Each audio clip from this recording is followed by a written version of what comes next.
Today on Pastor JDO3, the podcast, we spend time talking to Demetrius Frazier, Senior Director of Learning and Development at Kaiser Aluminum. He's the founder of Black Men Read, which has 987 members. Today, we answer the question, why should one keep their foot in the door when that person is often called a sellout or an Uncle Tom? And now, we'll talk part two about, how you can change Goes Frazier. I think I'm seeing that still, where companies are making a decision. We just gonna stay out of this fray. We're not gonna jump into talking about Black Lives Matter. We're gonna avoid that language altogether.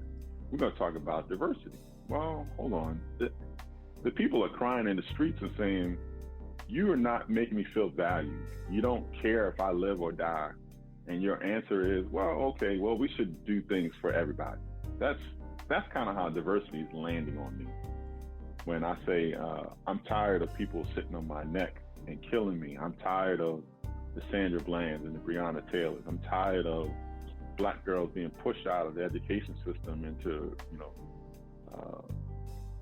prisons. I'm tired of that. And you're saying, well, okay, great. We're going to make sure everybody gets paid. Yeah.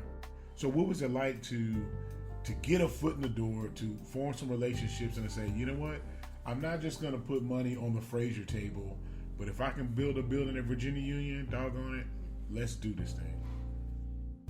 I would say it's a good strategy.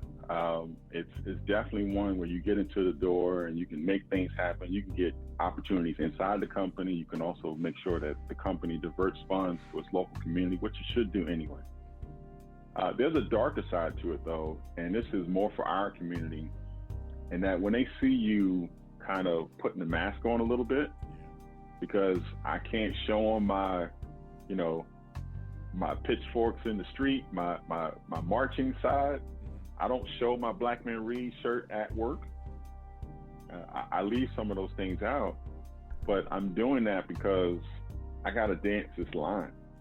For me to get to VP, for me to get into that boardroom, for me to get to where I can make those funds available for other people, I have to kind of skirt it a little bit. I can push, but I can't push the way I would do if I was in Queens, New York, right? I can't talk that way. I can't move that way. So it depends on the people that are looking at you. Johnny, who's had conversation after conversation with me, would know my heart. Would know I'm trying to do the right thing. Someone who may not know me as well is like, the S word's coming out. Sellout. He ain't really about it. It's a dance. And I think you have to be willing, if your heart is in the right place, you got to be willing to take that. Because it just comes with the territory. There's nothing you can really do about it. And we've seen this over the last really good 4 years between this, if you're Black, you have to be liberal. Well, you can't be a Black conservative. How could you have a conservative thought? Right. How could you identify with a conservative ideal? Oh my God, you're the worst. Like, whoa, time out. Like, you cannot sum up Blackness with one term. and just because I agree with this specific principle does not mean that the sellout word should be used or the Uncle Tom word should be used. How can we, as academics, as people who have higher level degrees, be able to say, look, I need to serve in specific capacities. I need to have certain dialogues, because I've been criticized on my page for trying to make it a safe place for everybody to express their views. I may not agree with the view, but at least let this man speak his piece and nobody attack him. Right. And if you do attack him, at least let him get the words out. Yeah, be respectful of this man. What can we do to help that? Because a lot of this cancel culture and the Uncle Tom and the sellout type of things, they stifle young people and they stifle people who could get into a position to open up a door. I say the way we do that is we got to reset back to what is our core mission? What are we really trying to achieve here? So for your podcast, or for any community organization, we stayed up front, right? In some kind of way, our mission. Why are we doing this work? Well, we're doing this work to provide think about Black Men Read. We're trying to encourage Black men to read, but in our book clubs, we have a different mission statement, slightly different. We're creating a safe space for brothers to connect, learn, grow, and build, right? So if that's our state, if safe space is part of what we're trying to accomplish, then the things that you're talking about, the speaking on people, the disrespecting them, that doesn't fly. And we got to be diligent about saying that's not here. So as a person who's leading the effort, like yourself or myself, we got to make the call, and we got to make it consistently versus that mission. So for example, in the book club, something came out around Meg Thee Stallion. And Meg Thee Stallion I think she got shot, and the stories were starting to come out. I don't even think the full story had come out.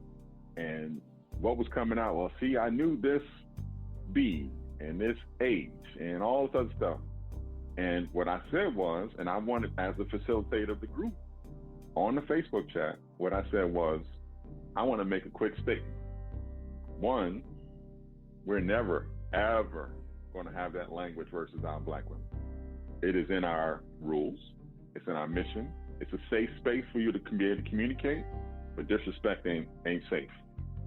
And so I want to make this mention to you specifically because I want you to know why I'm kicking you out.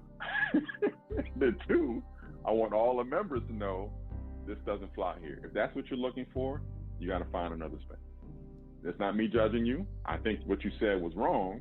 At the same time, it doesn't fly here. Now, if we keep doing that, think about it, the covenant of the church. Think about the mission statements of our groups. If we stick to that, then I think those things could especially if we apply them consistently, I think those things, that's how we can deal with it. So when I talk to someone and I say, we're going to talk about politics, I think politics has to be discussed. I think our religious beliefs have to be discussed. But let's say between you and me, we're going to have this discussion, and I'm going to let you know, I am a Christian. I believe in these principles. And so I'm going to listen to you, but I also want you to listen to me. Is that the genesis of the book club? Tell us how you came up with the idea and what you're doing. If I wish it started at a different place, but we tell the story all the time. It started with Philando Castile. And so that story came out, and we're sitting around and we're scratching our heads. How could this possibly happen? How could the outcome come out the way it did? Why is there no public outcry? All this other stuff. And so we got together to talk about those kind of topics. And the next thing was, we still don't understand. I don't get it. So maybe in a book somewhere, someone has talked around how police brutality can happen. Maybe somebody could talk. And we started grabbing books.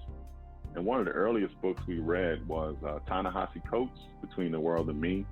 And then we also read The New Jim Crow by Michelle Alexander. Two phenomenal books. And if anyone's interested in those type of books, I would highly recommend them. But it talks around how these structures are built, how they sustain themselves, and how they continually oppress Black people, especially in underprivileged communities. And what that formed was, now it's a community of people wanting to figure things out, to come and say, I don't know all the answers. I just want to be able to find some. I want to connect with people who are trying to find that. We have some fun too. We still talk about Kobe Bryant and why he's better than this guy, and why LeBron ain't the GOAT, why LeBron is the GOAT, all those. We have those discussions too, but at the same time, we try to provide a space where people can talk about those topics. And that's why also there's a couple rules. We don't have the disrespect. This is just for the men, and it can be Black, white, but we're going to talk about the issues that affect the Black community. Honestly, I thought you were going to say it had something to do with those young men that you're raising who are some strapping young brothers. I'm like, man. I told my girl, I said, I'm going to see if I can get him on the phone and reserve one of them. My boys, Brandon, Ethan, 19, 17, going on 20 and 18. So it's been a while. And these kids are growing up so fast. I'm still remembering holding your first child. Yeah. Come on. And now these people are getting apartments.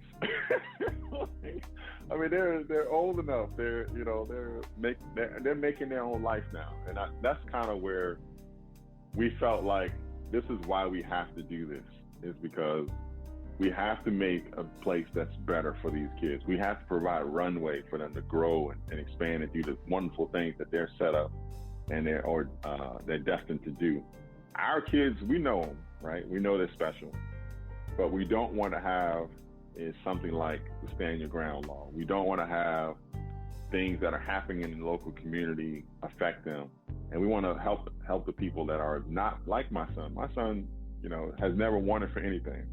That doesn't mean we can't do the right things for people who are in a different situation. So, when I look at the TV and I see, for example, when I saw Trayvon Martin, I don't know about you, but I saw my son. I saw a kid that I go to the local supermarket, and I saw him. Every time I see a kid with a hoodie or a kid with like an Arizona tee, I think about that. I think about all of those pieces, and I think that's why we're trying to do this, is to get better. Our tagline is learn, grow, and build, and we got to try to build a better way for our community. Well, your family has a rich legacy, especially with education. What was it like to go to Virginia Union and have that baton in your hand, to have mom and grandma looking at you like, bro, you got to do this, and then not only do you have to do this, but you have to pass this baton to the next generation. Did you feel some type of pressure, or were you just like, man, I got this? So the pressure thing is weird. So my great-granddad, Reverend Dr. H.B. Bolden, Hayward Bolden. That's a name right there, first of all. You're a grown man. Great. You're a grown man. If you can carry the name Hayward, you something strong, man. Well, that's my great-grandpa. That's what part of my legacy. Pastor, founder of a church in New York. And he always carried that, I love the people, but I got the diploma in my backpack. So, don't think that I don't know what I'm talking about. And we don't have, up until my generation, we don't have a lot of college graduates, but we had a lot of people that valued education. And so what they pushed for was, they didn't know where to push me to. They didn't say, oh, you got to be an engineer. You got to be this or be that. They just said, be the best you can be, but we know education is part of that path. And so what they were pushing for is me to continue to work on the books. They didn't really have a push towards sports. If you notice, I can't play sports. I mean, I played a little basketball on the side, but you didn't see me playing that thing with Ben Wallace when we were in school, did you? Yeah. That wasn't the push.